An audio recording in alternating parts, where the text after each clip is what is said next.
Hi everyone! Today I'm going to be doing my very first stub nib fountain pen demonstration. I'm really excited to do this. I got the pen right here from Pilot for a birthday present last week on my secular birthday, the 18th of December. My Hebrew birthday is the 5th night of Hanukkah, which this year was the 12th, the 11th and the 12th of December, and I'm going to be using my new Plum Private Reserve ink in the pen, which I have not yet got a chance to use. This was part of the two BOGOs, which I got from Pen Chalet recently for which Cyber Monday. That's it. And the pen also came with a cartridge, and this is the kind of pen it is, the Pilot Prera Iro-Ai Calligraphy fountain pen. So that's going to be, kind of cool. I'm really excited to, start using a stub nib. Unfortunately, I don't want to be on camera today because, unfortunately, the winter weather is kind of taking its toll on the skin around my eyes yet again, and I just want to look a little bit better before I'm confident on camera. But it is, finally starting to get a little bit better. And so it comes with obviously its own little pen rest, and it has like more than one. It has, I believe, 4 agitation beads. That's really kind of cool. The other pens I have with agitation beads in this part of the barrel, they only have one. It's like, I guess, to do something so the ink doesn't leak out, or so it maintains its tension, something, interesting and technical like that. And I realize you have to like pull the pen off like this. It's not one of those ones that, screws on and off, so that's going to, prevent like, oh no, what did I do? The pen is this, the cap has the nib stuck in it, like that other the free gift which I got from Schaefer from Gold Spot Pens recently. And I'm going to be writing in my journal Magnolia to demonstrate it. I waited until I got to a page that begins on this side because obviously I don't know yet how much bleeding and ghosting it's going to do with this big of a nib. But as you can see, this is like much bigger and different in size from what I'm used to doing. Isn't that really big? It's like 1.1, but I just kind of think on the bright side. I've had needles bigger than that going through my ears and my navel. I have I'm sorry, I'm pointing at it, obviously you can't see, but my right rook piercing, which goes through like the anti-helix in inferior cruise part. You've probably like seen it in profile in some of my videos. That was done at 14 gauge, and my navel piercing, rest in peace, was also done at 14 gauge, which is like 1.6 millimeters. So that's obviously a lot bigger than 1.1, and all of my other ear piercings that were done professionally instead of with that disgusting gun at the mall, sorry not sorry, were done at 16 gauge, so that's like 1.2 millimeters. That's still bigger than this. And my left rook is also at 14 gauge. Now it was stretched so it could, well, obviously I'm sorry, I'm totally rambling. This is totally off topic. This is better suited to my future channel and older pierced person's perspective. But suffice it to say, I have like 2 current 14 gauge piercings, and that's like 1.6 millimeter. Like, long story short, that needle was a lot bigger than this stub pen. So let's just fill it up right now. This is gonna, I'm really excited to see this because I haven't done any like, pink inks yet. Obviously I'm not going to spill it all over my journal or my desk, and I'm going to just fill it up with the converter if it gets out. And let's see, this goes like this. Yeah, there it goes down to the bottom, and I'm just gonna fill it up. Maybe I should just pull it up. I'm very unfamiliar with doing stuff like this on camera. I always edited out my things of filling up my pens because it just like took too much time, and sometimes it didn't even fill up. And so, is it even like filling up, or do I have to stick it further? There it goes. That, wow, see, this is like a learning process for me, very much about learning with fountain pens. I've been like using them since sometime in 2019. I'd have to look up in one of my previous journals Canada to see the exact date I started using fountain pens, but it was sometime in 2019. Let's just see if one more time if it like fills any. I guess that's just like as far as it wants to go, like not a big deal at all for me. But it was sometime in 2019 I started using fountain pens regularly, like almost exclusively. I would go back to ballpoints when I was out of ink and I needed to wait to borrow the syringe to fill the pen back up. But like pretty much, oh, obviously, and of course, like my little notebook I stuff for like miscellaneous things, writing down, and other things. The paper, just some paper I write with still is not fountain pen friendly, so obviously you have to pick your poison. Use the ballpoint pen unless you want everything like leaking and ghosting through onto the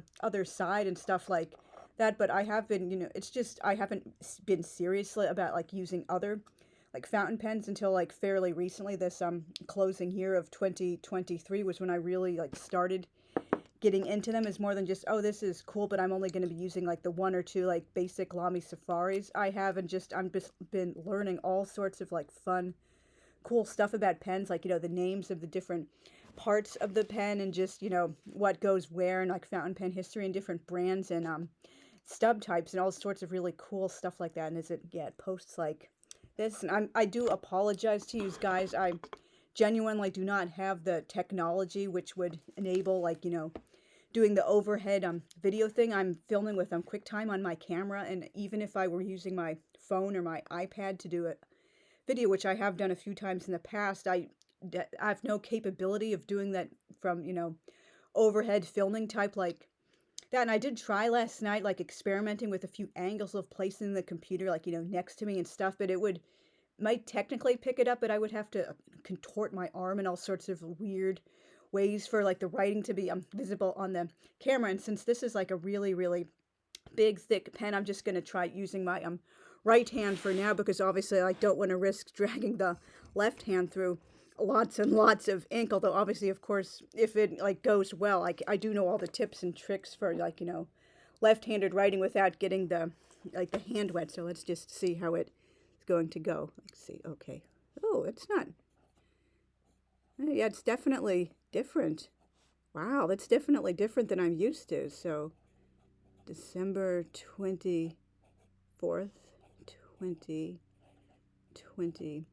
Oh, maybe I could even, yeah, this doesn't look like it's like dumping ink on the page at all. So I could like use the left hand. So 2021 for the century, because I am that nitpicky and pedantic.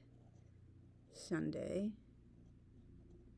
Yeah, it's definitely doing different, lines and angles than I'm used to. And it really does not look nearly as like thick as I had feared. I stayed away from broads and stubs for a long time because, I just thought, oh, it's going to be like so thick and it's going to take up so much space on a page. And I like tiny, delicate, neat cursive, and I don't even use paragraphs in my journal, or when I'm doing other things that aren't like journaling, I try to get as close to the end of the line as possible, just so I can like use maximum space. I guess maybe that's just the weird way my brain is wired. So I am trying a stub nib for the very first time. And I am planning a future video in my mini series about channel plans for this coming year of 2024. One of them is going to be, I'm not sure how long it'll be, maybe fairly short, a video about my pen video plans for the coming year. So look forward to that if you're interested in that sort of thing. Like, for example, like I'm going to be doing a pen tour, my favorite pens, things I have learned, like either like first person experience or like secondhand research during my fountain pen journey, pens I want to get in future, like favorite inks, all sorts of like fun odds and sods like that. And I'm really, really liking this. This is a really pretty pink ink. I believe I did edit out, in at least, what was that? That was just my mouse falling off the desk. I know this is not the ideal filming setup, but I edited something out of a previous video talking about how I was really liking to get these pink inks and try them, because like, for years I hated the color pink, and it's only been like maybe 10 or so years or so in the last 10 years. I'm sorry, I'm rambling. This is totally unscripted, that I started getting really into like dark and bright pinks for clothing and artwork, the colors in my colored pencils and stuff like that, because I'm so like tomboyish in many of my interests. I mean, I don't present in a particularly masculine way at all, but definitely like the things I'm interested in, like the way my mind works, it's definitely more like leans towards more stereotypically masculine than stereotypically feminine. So I look, oh, pink is gross, like Barbie color, ew, girly girl, feminine stuff. I'm not into pink at all. And then I just started liking it for like the pretty artistic stuff. I'm still not into like cotton candy, like Barbie type of pink. That's never going to happen at my age. But I'm much more into like, certain other kinds of pinks now. And this is Disney. It's called Plum, obviously. So it's leans definitely more towards purple. This is really nice. I'm really, really liking this.